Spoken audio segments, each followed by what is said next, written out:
ಆತ್ಮೀಯ ವಿದ್ಯಾರ್ಥಿಗಳೇ, ಇದು ಸೆಷನ್ 5. ಸೆಷನ್ 5ನಲ್ಲಿ ನಾವು Fermi energy hall effect in semiconductors and it's importance ಅಂದರೆ ಹಾಲ್ ಎಫೆಕ್ಟ್ನ ಅಪ್ಲಿಕೇಶನ್ಸ್ ಇಷ್ಟು ತಿಳ್ಕೊಳ್ಳೋಣ. ಮೊದಲಿಗೆ ಫರ್ಮಿ ಎನರ್ಜಿ ತಿಳ್ಕೊಂಡು ನೆಕ್ಸ್ಟು ಹಾಲ್ ಎಫೆಕ್ಟಿಗೆ ಹೋಗೋಣ.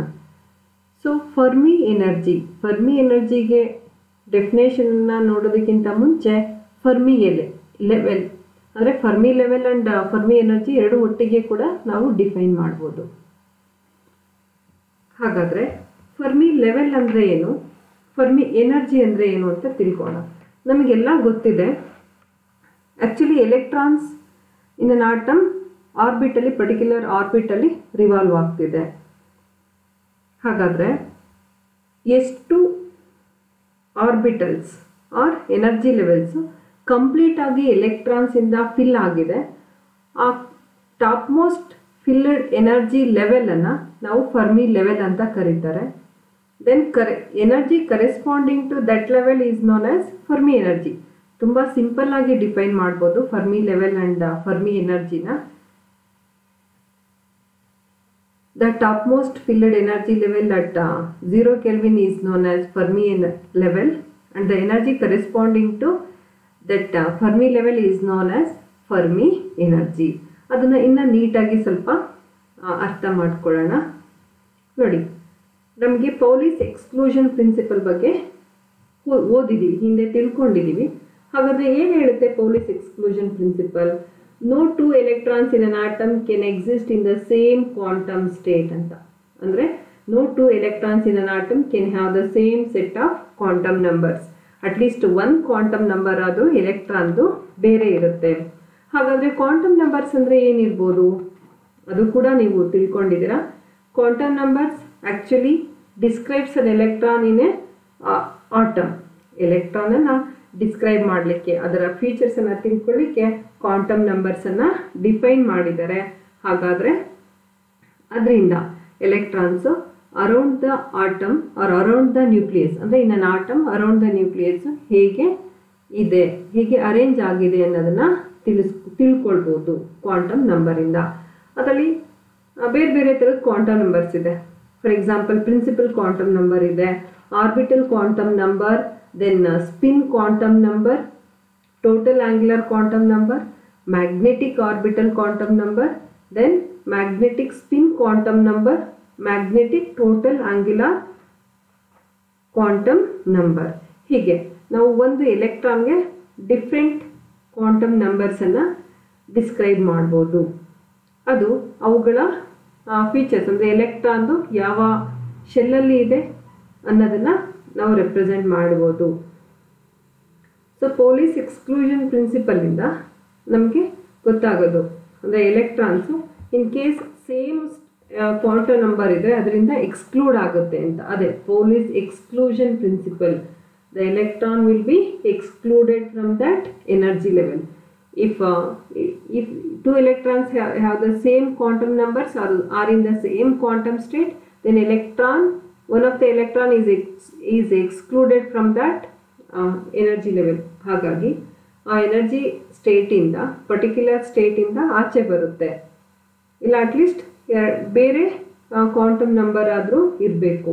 ಅಟ್ಲೀಸ್ಟ್ ಸ್ಪಿನ್ ಕ್ವಾಂಟಮ್ ನಂಬರ್ ಆದರೂ ಬೇರೆ ಇರುತ್ತೆ. Spin up or spin down ಅಂದರೆ plus half or minus half. ಅದು ಕೂಡ ನಾವಿಲ್ಲಿ ಕನ್ಸಿಡರ್ ಮಾಡಿಕೊಂಡು ಎಲೆಕ್ಟ್ರಾನನ್ನು ಆರ್ಬಿಟಲ್ಸಲ್ಲಿ ಅಂದರೆ ಎನರ್ಜಿ ಲೆವೆಲ್ಸಲ್ಲಿ ಹೇಗೆ ಅಕ್ಯುಮುಲೇಟ್ ಮಾಡ್ಬೋದು ಅನ್ನೋದನ್ನು ನೋಡ್ತಾ ಫರ್ಮಿ ಲೆವೆಲನ್ನು ಡಿಫೈನ್ ಮಾಡ್ಬೋದು, ಅಥವಾ ಫರ್ಮಿ ಲೆವೆಲ್ ಆ್ಯಂಡ್ ಫರ್ಮಿ ಎನರ್ಜಿನ ನಾವು ರೆಪ್ರೆಸೆಂಟ್ ಮಾಡ್ಬೋದು. ಒಂದು ಸಿಸ್ಟಮಲ್ಲಿ ಎನ್ ಎಲೆಕ್ಟ್ರಾನ್ಸ್ ಇದೆ ಅಂದರೆ ಹಾಗಾದರೆ ನಂಬರ್ ಆಫ್ ಎನರ್ಜಿ ಲೆವೆಲ್ಸ್ ಎಷ್ಟು ಫಿಲ್ ಆಗುತ್ತೆ ಕಂಪ್ಲೀಟಾಗಿ? n/2 energy levels. ಅಂದರೆ ಒಂದು ಎನರ್ಜಿ ಲೆವೆಲಲ್ಲಿ 2 ಎಲೆಕ್ಟ್ರಾನ್ಸನ್ನು ಅಕ್ಯುಮುಲೇಟ್ ಮಾಡಬೇಕಂದ್ರೆ, ಅಕಾಮಡೇಟ್ ಮಾಡಬೇಕಂದ್ರೆ ನಮಗೆ n ಎಲೆಕ್ಟ್ರಾನ್ಸ್ ಇದ್ದರೆ n/2 ಎನರ್ಜಿ ಲೆವೆಲ್ಸ್ ಇದ್ದರೆ ಸಾಕು, n ನಂಬರ್ ಆಫ್ ಎಲೆಕ್ಟ್ರಾನ್ಸನ್ನು ಅಕಾಮಡೇಟ್ ಮಾಡ್ಬೋದು. ಅಂದರೆ each energy level has 2 electrons. ಆ ಥರ ಇದನ್ನು ಇನ್ನು ಎಕ್ಸಾಂಪಲ್ ತೊಗೊಂಡು ತಿಳ್ಕೊಳ್ಳೋಣ. ಫಾರ್ ಎಕ್ಸಾಂಪಲ್ ನಾವೊಂದು 7 ಎಲೆಕ್ಟ್ರಾನ್ಸ್ ಇರೋ ಒಂದು ಸಿಸ್ಟಮನ್ನು ಕನ್ಸಿಡರ್ ಮಾಡಿದ್ದೀವಿ ಅಂತ ತಿಳ್ಕೊಳ್ಳಿ. ಹಾಗಿದ್ರೆ ಎಲೆಕ್ಟ್ರಾನ್ಸನ್ನು ಫಿಲಪ್ ಮಾಡ್ತಾ ಹೋಗಬೇಕು. ಅಂದರೆ n ಪ್ರಿನ್ಸಿಪಲ್ ಕ್ವಾಂಟಮ್ ನಂಬರ್, ಅದು ಮೇನ್ ಶೆಲ್ಲನ್ನು ರೆಪ್ರೆಸೆಂಟ್ ಮಾಡುತ್ತೆ. ಹಾಗೆ ರೆಪ್ರೆಸೆಂಟ್ ಮಾಡಿದ್ರೆ ಎಲೆಕ್ಟ್ರಾನ್ಸು ಪ್ರತಿ ಶೆಲ್ಲಲ್ಲೂ 2 ಎಲೆಕ್ಟ್ರಾನ್ಸನ್ನು ನೀವು ಅಕಾಮಡೇಟ್ ಮಾಡಿದ್ರೆ ದೆನ್ ಉಳ್ಕೊಳೋ ಲೆವೆಲ್ ಅಂದರೆ ರಿಮೈನಿಂಗ್ ಇಲ್ಲಿ n = 4ವರೆಗೆ ಫಿಲಪ್ ಆಗಿದೆ ಅಂತ ನಾವೇನಾದ್ರು ಕನ್ಸಿಡರ್ ಮಾಡಿದ್ರೆ, ಹಾಗಾದರೆ top most filled level is n = 4 and that level is known as Fermi level, and the energy corresponding to that Fermi level or energy level is known as Fermi energy. ಅಷ್ಟೇ, ತುಂಬ simple ಆಗಿ ನಾವು ಹೇಳ್ಬೋದು. At 0 Kelvin ನೋಡಿ, Fermi ಲೆವೆಲ್ಗಿಂತ ಮೇಲೆ ಬರೋ energy levels ಕಂಪ್ಲೀಟಾಗಿ ಎಂಟಿ ಇರುತ್ತೆ. Then energy levels below the Fermi level are completely filled. ಅದೊಂದು ಕೇಸನ್ನು ನೀವು ತಿಳ್ಕೊಳ್ಬೇಕು.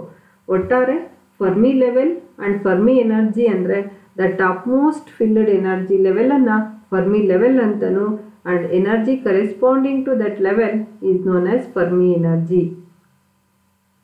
ಇದಿಷ್ಟು ಡೆಫಿನೇಷನ್ ಆಯಿತು. ದೆನ್ ಒಂದು ಸ್ವಲ್ಪ ಮಟ್ಟಿಗೆ ಅರ್ಥ ಆಯಿತು ಅಂದ್ಕೊಳ್ತೀನಿ. ಹೆಚ್ಚಿಗೆ ನಿಮಗೆ ಇದ್ರ ಬಗ್ಗೆ ಇನ್ನೂ ಇನ್ಫಾರ್ಮೇಷನ್ ಬೇಕಂದರೆ ಖಂಡಿತ ನೀವು ಟೆಕ್ಸ್ಟ್ ಬುಕ್ಸನ್ನು ನೋಡ್ಬೋದು. ನೆಕ್ಸ್ಟ್ ನೋಡಿ, ಒಂದು ಫರ್ಮಿ ಎನರ್ಜಿಗೆ ಈಕ್ವೇಷನ್ನ ಡಿರೈವ್ ಮಾಡಬೇಕಾಗುತ್ತೆ.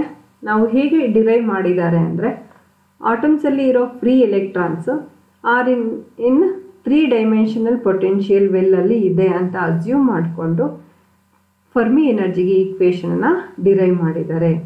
Then energy of the free electrons in a 3 dimensional potential well is given by this equation. E is equal to n square h square 8m into L square. ಇಲ್ಲಿ n number of energy status, then h Planck's constant, mass of the electron, then L length of the 3-dimensional potential well. ಇದು ಸ್ವಲ್ಪ rearrange ಮಾಡಿದ್ದಾರೆ ಈ equation ಅನ್ನು. ಅಂದರೆ just both numerator and denominator is multiplied by pi square. Then ಮತ್ತೆ ಇದು simplify ಮಾಡಿದ್ರೆ energy is equal to n square h square pi square divided by 2m L square ಆಗುತ್ತೆ. ಹಿಯರ್ ನಾವು h ಕ್ರಾಸ್ಗೆ h ಡಿವೈಡೆಡ್ ಬೈ 2π ಟರ್ಮನ್ನು h cross ಅಂತ represent ಮಾಡಿದ್ದಾರೆ. ನೋಡಿ, ಫಾರ್ 3 ಡೈಮೆನ್ಷನಲ್ ಸ್ಪೇಸ್ ನಾವು n ಸ್ಕ್ವೇರನ್ನು r ಸ್ಕ್ವೇರ್ ಅಂತ ಕನ್ಸಿಡರ್ ಮಾಡಿದ್ದಾರೆ. ಏನಕ್ಕೆ ಆ ಥರ ಕನ್ಸಿಡರ್ ಮಾಡಿದ್ದಾರೆ? r represents the radius of the sphere within which number of available status. For example, number of energy status ಆದರೆ ಹಾಗಾದರೆ ಎಷ್ಟು ಒಂದಿರುತ್ತೆ ಎನರ್ಜಿ ಸ್ಟೇಟಸ್, ಅದು ನಾವು ಇಮ್ಯಾಜಿನರಿ ಸ್ಪಿಯರಲ್ಲಿ ಅಷ್ಟು ಎನರ್ಜಿ ಸ್ಟೇಟಸ್ ಇದೆ ಅಂದರೆ ಅದರ ರೇಡಿಯಸ್ಸು ಇದಕ್ಕೆ ಈಕ್ವಲ್ ಇರುತ್ತೆ. n square is equal to r square. Then substitute ಮಾಡಿ r ಸ್ಕ್ವೇರನ್ನು again r square in terms of v ಈಕ್ವೇಷನ್ನ ಬರೆದಿದ್ದಾರೆ ಜಸ್ಟ್ ಅಷ್ಟೇ. So r square is equal to 2em L square divided by h cross square pi square. Again r square ಇಷ್ಟಂದರೆ r is equal to square root of this term or to the power of. Then next number of allowed energy ಲೆವೆಲ್ಸನ್ನು ಅವ್ರ energy ಸ್ಟೇಟಸನ್ನು ಕಂಡುಹಿಡ್ಕೊಳ್ಬೇಕಂದ್ರೆ that is equal to 1/8 of volume of the sphere. ಇದು radius of the sphere ಆಯಿತು. Then ನಮಗೆ number of allowed energy states ಎಷ್ಟು available ಇದೆ energy states ಅನ್ನೋದು ಕಂಡುಹಿಡಿಬೇಕಂದ್ರೆ ಒಂದು ಸ್ಪಿಯರಲ್ಲಿ 1/8 of volume of the sphere ಆಗಿರುತ್ತೆ. ದೆನ್ ಸಬ್ಸ್ಟಿಟ್ಯೂಟ್ ಮಾಡಿ ಸಿಂಪ್ಲಿಫೈ ಮಾಡಿದ್ದಾರೆ. That is n is equal to pi r³ by 6. ಈ ಟರ್ಮನ್ನು ಮಲ್ಟಿಪ್ಲೈಡ್ ಬೈ 2 ಮಾಡಬೇಕು. ಸಿನ್ಸ್ ಎಲೆಕ್ಟ್ರಾನ್ ಹ್ಯಾಸ್ 2 ಸ್ಪಿನ್ಸ್, ಅಂದರೆ number of allowed energy states or number of electrons ಎಷ್ಟಾಗುತ್ತೆ? 2. ಪ್ರತಿ energy ಸ್ಟೇಟಲ್ಲೂ 2 electron ಇದೆ ಅಂದರೆ ನಂಬರ್ ಆಫ್ ಎಲೆಕ್ಟ್ರಾನ್ಸು ಈ ಟರ್ಮನ್ನು 2 ಇಂದ ಮಲ್ಟಿಪ್ಲೈ ಮಾಡಬೇಕು. ದೆನ್ ಫೈನಲ್ ಆಗಿ n is equal to pi r³ by 3 ಬರುತ್ತೆ. Number of energy states, allowed energy or number of electrons. So next ಅದನ್ನು n equation n is equal to ಹಿಂದಿನ ಈಕ್ವೇಷನಲ್ಲಿ substitute ಮಾಡಿದ್ದಾರೆ. So n is equal to pi by 3 into 2em L² pi² h cross square to the power of 4 to the power 3 ಅಂತ. ಈ ಇಕ್ವೇಷನನ್ನು ನೀವು ಒಂದ್ಸರಿ ನೋಡಬೇಕು.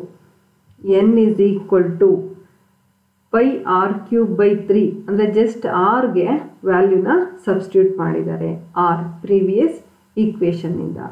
So r is equal to 2em L² divided by h cross square pi² with the square root with root. ಅದಕ್ಕೆ R ವ್ಯಾಲ್ಯೂನ substitute ಮಾಡಿ ಎನ್ಗೆ simplify ಮಾಡಿದ್ದಾರೆ. Final ಆಗಿ ನಮಗೆ N number of energy status L³/3 pi² 2m e divided by h cross square to the power 3/2 ಬಂದಿದೆ. Then L³ ಅನ್ನು ನಾವು volume ಅಂತ represent ಮಾಡ್ಬೋದು. Then n is equal to v divided by 3 pi² 2me to the power 2me by h cross square to the power 3/2. ನಮಗೆ ಈ ಬೇಕು. ಈ ಬೇಕಾ ಹೀಗೆ ಈಕ್ವೇಷನ್ ಬರೀಬೇಕಂದ್ರೆ ಎರಡೂ ಕಡೆ ಪವರನ್ನು 2/3ಗೆ ರೈಸ್ ಮಾಡಿದ್ರೆ ಮತ್ತು ರಿಅರೇಂಜ್ ಮಾಡಿ ಟರ್ಮ್ಸನ್ನು ಬರೆದ್ರೆ ನಮಗೆ e is equal to 3 pi² n by v to the power 2/3 into h cross square divided by 2m ಬರುತ್ತೆ. If this E is Fermi energy ಆದರೆ ದೆನ್ ಅದನ್ನು EF ಅಂತ ರೆಪ್ರೆಸೆಂಟ್ ಮಾಡಿ ನೀವು ಫೈನಲ್ ಈಕ್ವೇಷನನ್ನು ಬರಿಬೋದು. ಜಸ್ಟ್ ಅಷ್ಟೇ. n/v ಟರ್ಮ್ ಇದೆಯಲ್ಲ ಇಲ್ಲಿ ಅದನ್ನು ಸ್ಮಾಲ್ ಎನ್ನಿಂದ ಕೂಡ ರೆಪ್ರೆಸೆಂಟ್ ಮಾಡಿದರೆ just n/v represents number of electrons per unit volume ಅಂದರೆ ಕಾನ್ಸಂಟ್ರೇಷನ್ ಆಫ್ ಎಲೆಕ್ಟ್ರಾನ್ಸ್ ಅಷ್ಟೇ.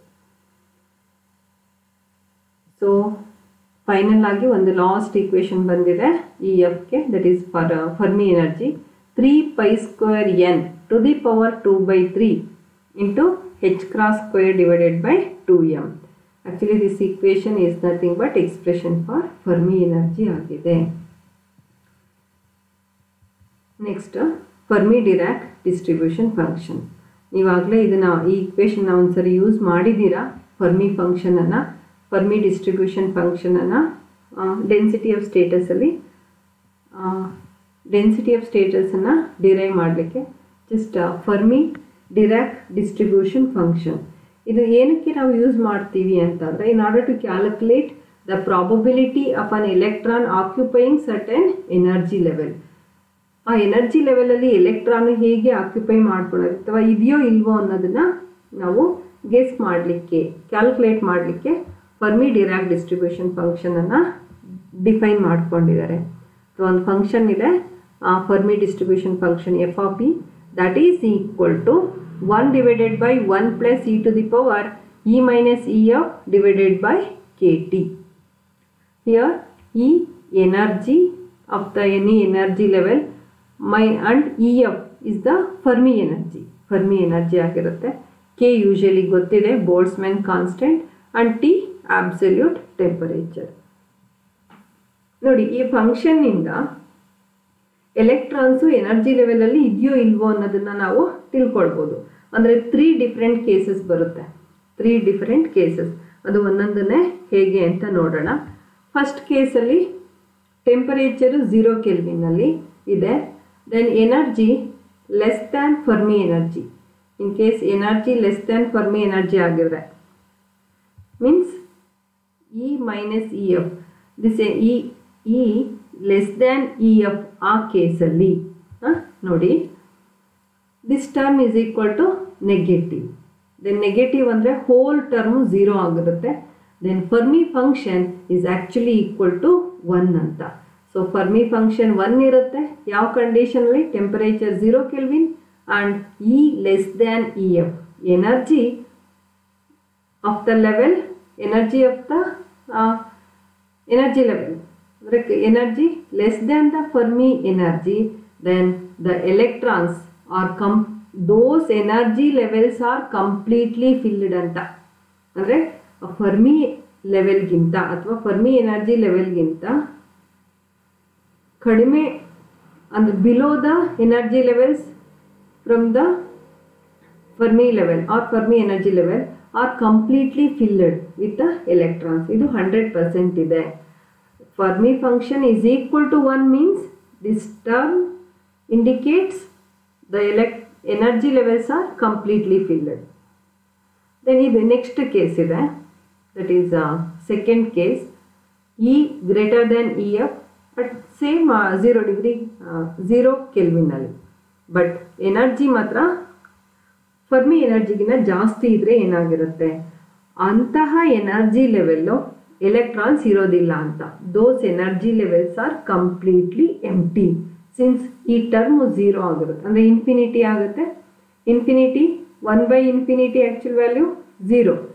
ಸೊ ಹಾಗಾಗಿ electrons are not filled those energy levels which are above the Fermi level. They are completely empty. ಇದು case 2. Case 1 ಅಲ್ಲಿ electrons, the energy levels are completely filled which are below the Fermi level. ಅದು ಗೊತ್ತಾಗುತ್ತೆ.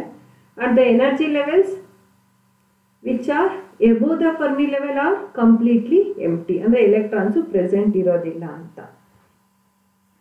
ಇದು 0 kelvin ಅಲ್ಲಿ. Next third case, but T greater than 0 kelvin ಅಂದರೆ particular ಟೆಂಪರೇಚರಲ್ಲಿ, then ಆವಾಗ E is equal to E F ಆಗಿರುತ್ತೆ ಅಂತ ಕೇಸ್ ತಗೊಳ್ಳೋಣ. ಸೊ ಆ ಪರ್ಟಿಕ್ಯುಲರ್ ಕೇಸಲ್ಲಿ F of E is equal to 0.5 ಆಗಿರುತ್ತೆ. That indicates the energy levels at finite temperature is 0.5 means 50% of the energy levels are filled with free electrons. ಅಂದರೆ 50% fill ಆಗಿರುತ್ತೆ energy levels ಅಂತ. So 3 different ಕೇಸಲ್ಲಿ Fermi function ವ್ಯಾಲ್ಯೂನ ತಿಳ್ಕೊಂಡ್ರಿ, ಮತ್ತು electrons ಎಲ್ಲಿ fill ಆಗಿರುತ್ತೆ ಅನ್ನೋದು ಕೂಡ ಸ್ವಲ್ಪ ಐಡಿಯಾ ಬಂತು ಅಂದ್ಕೊಳ್ತೀನಿ. ಇನ್ನೂ ಹೆಚ್ಚಿಗೆ ವಿಚಾರ ಬೇಕು ಅಂತಂದರೆ ಖಂಡಿತ ನೀವು ರೆಫರೆನ್ಸ್ ಟೆಕ್ಸ್ಟ್ ಬುಕ್ಸನ್ನು ನೋಡ್ಬೋದು. ನೆಕ್ಸ್ಟ್ ಫರ್ಮಿ ಟೆಂಪರೇಚರ್, ಈ 2 ಟರ್ಮನ್ನು ಡಿಫೈನ್ ಮಾಡಿದ್ದಾರೆ. Fermi temperature is nothing but the ratio of Fermi energy to the Boltzmann constant. ಒಂದು ಪರ್ಟಿಕ್ಯುಲರ್ ಆಗಿ ಮೆಟಲ್ಗೆ ಡಿಫೈನ್ ಮಾಡಿದರೆ ಫರ್ಮಿ ಟೆಂಪರೇಚರನ್ನು, the ratio of Fermi energy to the Boltzmann constant is known as Fermi temperature, E F to K. Similarly Fermi speed ಅಥವಾ Fermi velocity ಹೇಗೆ define ಮಾಡಿದ್ದಾರೆ, it is the velocity of the electrons near the Fermi level, that is equal to square root of 2EF divided by m, where EF is Fermi energy and m is mass of the electron. So it is to Fermi level and Fermi energy ಬಗ್ಗೆ. So next Hall effect ಬಗ್ಗೆ ತಿಳ್ಕೊಳ್ಳೋಣ. Hall effect ನಾವು both metal and semi conductor ಅಲ್ಲಿ ನೋಡ್ಬೋದು. ಈ ಫಿನಾಮಿನನ್ನ ಹೇಗೆ define ಮಾಡಿದ್ದಾರೆ ಹಾಲ್ effect ಅನ್ನ ನೋಡಿ. ಇದರ ಡೆಫಿನೇಷನ್ ಈ ತರ ಹೇಳ್ತಾರೆ. When a piece of metal conductor, when a piece of a metal or semiconductor, ಯಾವ್ದಾದ್ರು ತಗೊಳ್ಳಿ, a conductor is placed in a magnetic field or in a transverse magnetic field, and this conductor carrying a current. Condition ಏನು ಹೇಳ್ತಿದ್ದಾರೆ, a conductor which is carrying a current is placed in a transverse magnetic field. Then an electric field is developed within the conductor which is perpendicular to both current and the magnetic field. So this phenomenon is known as Hall effect, and the voltage generated is called as Hall voltage. ತುಂಬಾ simple ಆಗಿ define ಮಾಡಿದ್ದಾರೆ. ಒಂದು metal piece carrying a current placed in a magnetic field which is a transverse magnetic field, ಅಂದರೆ perpendicular direction ಅಲ್ಲಿ. So then ಈ ಕೇಸಲ್ಲಿ ಏನಾಗಿರುತ್ತೆ, electric field within A conductor is developed and the direction of that electric field is normal or perpendicular to both magnetic field and current ಅಂತ ಹೇಳ್ತಾರೆ. So ಇದು ಒಂದು phenomena. ಈ ಫಿನಾಮಿನಾನ ಹಾಲ್ ಎಫೆಕ್ಟ್ ಅಂತ ಕರಿಬೋದು. ಇಲ್ಲಿ current carrying conductor is placed in a magnetic field, in a transverse magnetic field, then an electric field is produced within the conductor and that is perpendicular to both current and magnetic field. ಆ electric field current and magnetic ಫೀಲ್ಡ್ಗೆ perpendicular ಆಗಿರುತ್ತೆ. This phenomenon is known as Hall effect. and the voltage generated is known as Hall voltage. ಇದು general equation ಅಥವಾ general definition. Particular ಆಗಿ ನಾವು ಹಾಲ್ ಎಫೆಕ್ಟಲ್ಲಿ ಹಾಲ್ ಎಫೆಕ್ಟನ್ನು semi ಕಂಡಕ್ಟರಲ್ಲಿ ನೋಡೋದಾದರೆ ಒಂದು ಈಕ್ವೇಷನನ್ನು derive ಮಾಡ್ತಾರೆ ಇಲ್ಲಿ for Hall coefficient, that is RH. ಅದು ಹೇಗೆ ಅಂತ ನೋಡೋಣ. ನೋಡಿ, ಒಂದು ಸೆಮಿ ಕಂಡಕ್ಟರ್ ಮೆಟೀರಿಯಲನ್ನು ಕನ್ಸಿಡರ್ ಮಾಡೋಣ. So this is nothing but semiconducting material. ಅದರಲ್ಲಿ ನಾವು for example N type semiconducting ಮೆಟೀರಿಯಲನ್ನು ತಗೊಳ್ಳೋಣ. So here for N type semiconducting material majority charge carriers are electrons. Then this direction, the direction of electron is from right to left, ಅಥವಾ current ಹೀಗೆ flow ಆಗ್ತಿದೆ ಅಂತ ತಿಳ್ಕೊಳ್ಳಿ. electrons the direction from right to left. The electrons moving from right to left, right ಇಂದ left ಸೈಡ್ಗೆ move ಆಗ್ತಿದೆ ಅಂತ assume ಮಾಡಿಕೊಂಡ್ರೆ, then since the velocity of the electron and magnetic field both are in perpendicular direction, therefore a downward force, a force which is developed or an interaction exists between the electron and magnetic field, or Lorentz force develop ಆಗುತ್ತೆ ಅಥವಾ experience ಮಾಡ್ಕೊಳ್ತವೆ electron due to this Lorentz force or the downward force. Since velocity and magnetic field are in perpendicular direction or right angles to each other, therefore velocity is right angles to the magnetic field. Hence these electrons experiences a downward force which is known as Lorentz force, and it is equal to BeV. Therefore the electrons are deflected to bottom surface of the semiconductor. So ಯಾವಾಗ bottom ಸರ್ಫೇಸ್ಗೆ electrons deflect ಆಗುತ್ತೋ, then as a result there is a deficit of electrons at top surface of the metal. ಅಂದರೆ deficiency create ಆಗುತ್ತೆ. Top ಸರ್ಫೇಸಲ್ಲಿ electron deficiency create ಆಯ್ತಂತಂದರೆ automatic ಆಗಿ this is in turn equivalent to positive charge on the top surface. Therefore positive charge at the top and negative charge at the bottom face of a metal, which results an electric field which is developed in negative y direction. Negative y direction ಅಲ್ಲಿ ಒಂದು electric field develop ಆಗುತ್ತೆ. Due to that electric field, the electron experiences an upward force that is equal to E into EH. ಇಲ್ಲಿ Lorentz force downward ಡೈರೆಕ್ಷನಲ್ಲಿ act ಮಾಡ್ತಿದ್ರೆ, so potential difference develop ಆಗೋದ್ರಿಂದ ಒಂದು upward force develop ಆಗುತ್ತೆ ಅಥವಾ experience ಆಗುತ್ತೆ ಎಲೆಕ್ಟ್ರಾನಿಂದ. That upward force is equal to E into EH due to the electric field which is developed by the potential difference. Potential difference ಯಾವಾಗ develop ಆಗುತ್ತೆ, potential difference ನಮಗೆ ಹೇಗೆ ಸಿಗುತ್ತೆ, ಎಲೆಕ್ಟ್ರಾನ್ಸ್ ಬಾಟಮ್ ಸರ್ಫೇಸ್ಗೆ ಡಿಫ್ಲೆಕ್ಟ್ ಆದಾಗ ಕಾನ್ಸಂಟ್ರೇಷನ್ ಆಫ್ ಎಲೆಕ್ಟ್ರಾನ್ಸು ಹೈ ಆಗುತ್ತೆ in bottom surface. As A result top ಸರ್ಫೇಸಲ್ಲಿ positive charge there is a deficit of electrons at the top surface, which is in turn equal to equivalent to the positive charge on the top surface.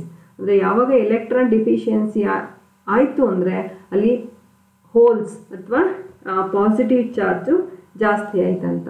ಅಂದರೆ potential difference create ಆಗುತ್ತೆ. Due to the potential difference electric field is developed in negative y direction. Therefore due to the electric field which is in negative y direction, as a result the electrons experiences a force in upward direction that is equal to E into EH at equilibrium, or upward force is equal to Lorentz force. ಇವೆರಡು at equilibrium ಕಂಡೀಷನಲ್ಲಿ ಎರಡು equal ಇರುತ್ತೆ. Then equate ಮಾಡಿ ಎರಡೂ, that is E H is equal to B E V. Then E term cancel ಆಗುತ್ತೆ. Then ನಮಗಾಗಲೇ ಗೊತ್ತಿದೆ current density ಅಂದರೆ ಏನಂತ. Current density is equal to N E V, rate of flow of charge or current divided by area, I by A. J is equal to current flows through unit area is nothing but current density, that is equal to NEV. V is velocity ಅಥವಾ drift velocity ಅಂತ ಕೂಡ ಹೇಳ್ಬೋದು, velocity. N represents concentration of current carriers, ಅಂದರೆ ಇಲ್ಲಿ number of electrons. So next EH is equal to BEV. ವಿಗೆ ಈಕ್ವೇಷನ್ನ substitute ಮಾಡಿದರೆ using this equation final ಆಗಿ ಇ ಎಚ್ ಎಲೆಕ್ಟ್ರಿಕ್ ಫೀಲ್ಡ್ ಎಷ್ಟು ಡೆವಲಪ್ ಆಯಿತು ಇಲ್ಲಿ ಅನ್ನೋದು is equal to 1/NE into J B, where J current density, B strength of the magnetic field. ಈ ಈಕ್ವೇಷನಲ್ಲಿ 1/NE ಅನ್ನು ಆರ್ ಎಚ್ ಅಂತ ರೆಪ್ರೆಸೆಂಟ್ ಮಾಡಿದ್ರೆ then finally R H is equal to E H divided by J B. Here R subscript H is equal to 1/NE is known as Hall coefficient. Here for N-type semiconductor it is negative, hence we should take negative sign, that is RH is equal to -1 divided by NE, or it is equal to minus EH divided by JB. If you repeat the same thing for for a p-type semiconductor, then ನಮಗೆ final ಈಕ್ವೇಷನ್ನು R H is equal to +1/NE ಆಗುತ್ತೆ. ಅಂದರೆ ಇಲ್ಲಿ ನಾವು positive value ಇರುತ್ತೆ for Hall coefficient for p-type semiconductor. Here instead of n ನಾವು p ಅನ್ನು ಕೂಡ ಬರಿಬೋದು, where p represents positive hole density. ಅಂದರೆ ಇಲ್ಲಿ ಮೆಜಾರಿಟಿ ಚಾರ್ಜ್ ಕ್ಯಾರಿಯರ್ಸು ಹೋಲ್ ಆಗಿರುತ್ತೆ. ದೆನ್ ಎನ್ಗೆ ಬದಲಾಗಿ ನಾವು ಪಿ ಅನ್ನು ಹಾಕಬೇಕು. ಪಿ ಅಲ್ಲಿ ಪಾಸಿಟಿವ್ ಹೋಲ್ ಡೆನ್ಸಿಟಿ ಆಗುತ್ತೆ, ಅದನ್ನು ಹಾಕ್ಬೋದು. ದೆನ್ ಇದಿಷ್ಟು ನಿಮ್ಮ Hall effect definition and Hall effect in semiconductors. Just Lorentz force and upward force ಎರಡು ಈಕ್ವೇಟ್ ಮಾಡಿ ನಿಮಗೆ ಹಾಲ್ ಕೋಎಫಿಷಿಯಂಟನ್ನು ಈಕ್ವೇಷನ್ನ ಡಿರೈವ್ ಮಾಡಿದ್ದಾರೆ ಅಷ್ಟೇ. ಇದಿಷ್ಟು Hall effect in semiconductors ಬಗ್ಗೆ ಆಯಿತು. ದೆನ್ ಹಾಲ್ ಎಫೆಕ್ಟಿನ ಅಪ್ಲಿಕೇಶನ್ಸ್ ಅಥವಾ ಅದರ ಇಂಪಾರ್ಟೆನ್ಸ್ ಏನು ಅಂತ ತಿಳ್ಕೊಂಬಿಡೋಣ. Then applications of Hall effect ನೋಡಿ. Determination of semiconductor type. Actually Hall ಎಫೆಕ್ಟಿಂದ ನಾವು ಸೆಮಿ ಕಂಡಕ್ಟರ್ ಟೈಪ್ ಅಂದರೆ ಅದು ಯಾವ ಥರದ್ದು N-type semiconductor R p-type semiconductor ಬಗ್ಗೆ ನಾವು ತಿಳ್ಕೊಳ್ಬೋದು. ಸಿನ್ಸ್ ಹಾಲ್ ಎಫೆಕ್ಟ್ ಪಾಸಿಟಿವ್ ಮತ್ತು ನೆಗೆಟಿವ್ ಇರುತ್ತೆ, ಹಾಗಾಗಿ ಹಾಲ್ ಎಫೆಕ್ಟಿಂದ we can find out whether the material is p-type semiconductor or N-type semiconductor. Then calculation of carrier concentration. ಇಲ್ಲಿ n is equal to 1 divided by ERH. ನಿಮಗೆ Hall ಕೋಎಫಿಷಿಯಂಟನ್ನು calculate ಮಾಡಿದ್ರೆ concentration or number of charge carriers or carrier ಕಾನ್ಸಂಟ್ರೇಷನನ್ನು calculate ಮಾಡ್ಬೋದು. Then ಅದಷ್ಟೇ ಅಲ್ಲ, mobility, determination of ಮೊಬಿಲಿಟಿನೂ ಕೂಡ ಡಿಟರ್ಮಿನ್ ಮಾಡ್ಬೋದು. So mu represents mobility. Sigma, ಈ ಈಕ್ವೇಷನ್ ಇದೆ ನೋಡಿ, sigma is equal to NE μN. ಈ ಈಕ್ವೇಷನ್ನಿಂದ ನೀವು ಮೊಬಿಲಿಟಿ ಆಫ್ ಚಾರ್ಜ್ ಅದನ್ನು ಕೂಡ ಚಾರ್ಜ್ ಕ್ಯಾರಿಯರ್ಸ್ ಅದನ್ನು ಕೂಡ ಕ್ಯಾಲ್ಕುಲೇಟ್ ಮಾಡ್ಬೋದು ನೀವು. ಸಿಗ್ಮಾ ಥರ್ಮಲ್ ಕಂಡಕ್ಟಿವಿಟಿ ಈಕ್ವೇಷನ್ನು ಅಥವಾ ಥರ್ಮಲ್ ಕಂಡಕ್ಟಿವಿಟಿಯಿಂದ ನೀವು ಮೊಬಿಲಿಟಿನ ಕ್ಯಾಲ್ಕುಲೇಟ್ ಮಾಡ್ಬೋದು. Determination of mobility, then calculation of carrier concentration, then also we can determination of semiconductor type. ಅಷ್ಟಾಯಿತು. ಇದ್ರ ಜೊತೆಗೆ ಇನ್ನೊಂದು ಸ್ವಲ್ಪ ಇದೆ ನೋಡಿ. Measurement of magnetic flux density. Magnetic flux density ಅಂದರೆ ಬಿ ಅನ್ನು ಕೂಡ ನಾವು ಮೆಷರ್ ಮಾಡ್ಬೋದು. ಅದಷ್ಟೇ ಅಲ್ಲ, measurement of power in an electromagnetic wave, ಜೊತೆಗೆ ಹಾಲ್ ಎಫೆಕ್ಟ್ ಮಲ್ಟಿಪ್ಲೇಯರ್. ಇಷ್ಟು ಕೇಸಸಲ್ಲಿ ಇದರ ಯೂಸಸ್ ಇದೆ, ಅಂದರೆ ಅಪ್ಲಿಕೇಶನ್ಸ್.